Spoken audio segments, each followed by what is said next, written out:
आज मैं आपके लिए एक कहानी लेकर आई हूँ जिसका नाम है दुष्टता का फल। तो चलो कहानी शुरू करते हैं।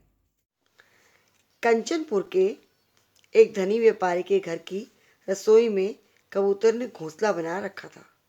कंचनपुर जगह है और व्यापारी होता है जो व्यापार करता है, ठीक है। तो उनके घर में रसोई में कबूतर ने घोंसला बना दिया। एक दिन एक लालची कौवा घर के आंगन में आकर बैठा तो उसे रसोई में मछली के पकने की महक आई तो उसके मुंह में पानी आ गया। वो मछली को खाने की तरकीब सोचने लगा।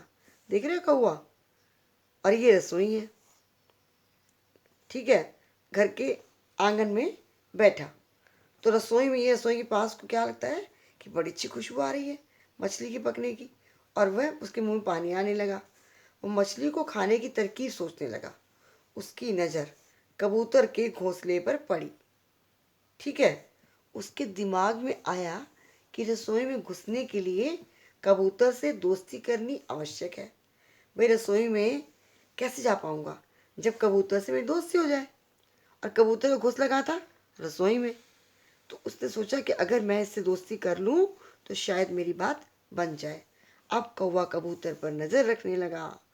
जब भी कबूतर दाने के लिए बाहर निकलता तो कौवा भी उसका पीछा करता। एक दिन कबूतर ने जब कौवे को अपने पीछे आते हुए देखा तो बोला, भाई कौवे, तुम मेरे पीछे क्यों आ रहे हो?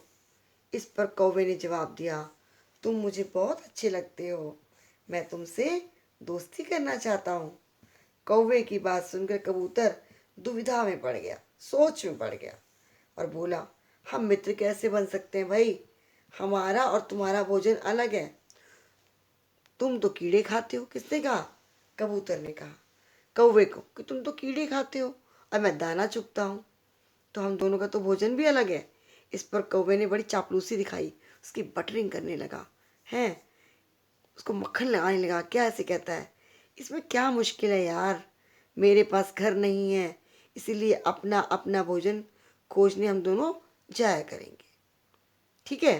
कौवा उसको मस्का लगाता है और लगाते हुए बोलता है, कुछ मुश्किल नहीं है भाई, भाई घर तो है नहीं, ठीक है ना, तो भाई तुम अपना भोजन ढूंढना और मैं अपना भोजन ढूंढूंगा। धीरे धीरे उनकी मित्रता बढ़ने लगी, यहाँ तक कि घर के मालिक ने भी देखा कि कबूतर और कौवा एक साथ आते जाते हैं। उसने भी यही सोचा कि दोनों में गहरी मित्रता है। एक दिन जब वे भोजन खोजने के लिए जाने लगे तो कौवे ने पेट दर्द का बहाना बनाकर जाने से मना कर दिया।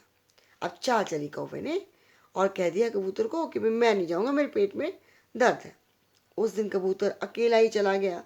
उस दिन कौवे ने घर के मालिक को नौकर से यह कहते सुन लिया था कि आज उनके घर मेहमान गेस्ट आने वाले हैं, इसीलिए मछली बना लेना। बस कौवा इसी बात का इंतजार कर रहा था कि नौकर जैसे ही रसोई से बाहर जाएगा वह थाली पर झपट्टा मारेगा। नौकर के बाहर जाते ही जैसे नौकर घर से बाहर गया, कौवा थाली पर झपटा और मछली उठाकर आराम से खाने लगा। मगर जल्दी ही नौकर वापस आ गया और उसने कौवे को मछली खाते हुए देखा तो वह आग बबूला हो गया। उसने कौवे को पकड़कर मार डाला। देख रहे हो ये क्या किया उसने? ये देखो उसने क्या किया, कौवे को मार डाला। शाम को जब कबूतर वापस आया तो वो कौवे की हालत देखकर उसको सब कुछ समझ में आ गया। क्या समझ में आ गया? कि इसको ये चालाकी कर गया मेरे साथ और ये चालाकी की वजह से इसको अपनी जान गंवानी पड़ी। शिक्षा क्या मिलती है? दुष्ट प्राणी को उसकी दुष्टता का फल अवश्य मिलता है।